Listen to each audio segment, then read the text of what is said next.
விடுமுறை தினத்தை ஒட்டி குற்றாலத்தில் சுற்றுலா பயணிகளின் கூட்டம் அதிகரித்து காணப்படுகிறது. விவரங்களை வழங்க செய்தியாளர் சுந்தர மகேஷ் இணைந்திருக்கிறார். சுந்தர மகேஷ், சுற்றுலா பயணிகளினுடைய கூட்டம் அதிகரித்து காணப்படுகிறது. பாதுகாப்பு ஏற்பாடுகள் எல்லாம் போதிய அளவில் இருக்குதா?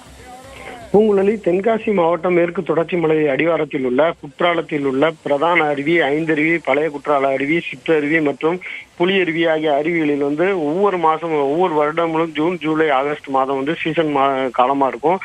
தற்போது சீசன் காலம் என்பதால் இன்று வார விடுமுறையை முன்னிட்டு பல்வேறு பகுதிகளிலிருந்து சுற்றுலா பயணிகள் வருகை என்பது மிகவும் அதிகரித்து காணப்படுகிறது. அனைத்து அருவி பகுதிகளிலுமே குற்றாலத்தில் வரக்கூடிய சுற்றுலா பயணிகளுடைய எண்ணிக்கை அதிகரித்துள்ளது.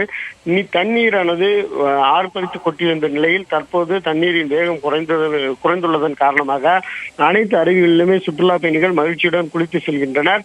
ஒவ்வொரு அருவி பகுதியிலும் பல்வேறு பகுதிகளிலிருந்து வரவழைக்கப்பட்ட காவல்துறையினர் பாதுகாப்பு ஏற்பாடுகளை மேற்கொண்டு வருகின்றனர். பெண்கள் பகுதியில் பெண் காவலர்கள், ஆண்கள் பகுதியில் ஆண் காவலர்கள் என பிரித்து தனித்தனியாக அருவிக்குள் குளித்து கொண்டே அந்த தண்ணீரில் நனைந்தவாறே பணி செய்வதையும் நம்மால் பார்க்க முடிகிறது.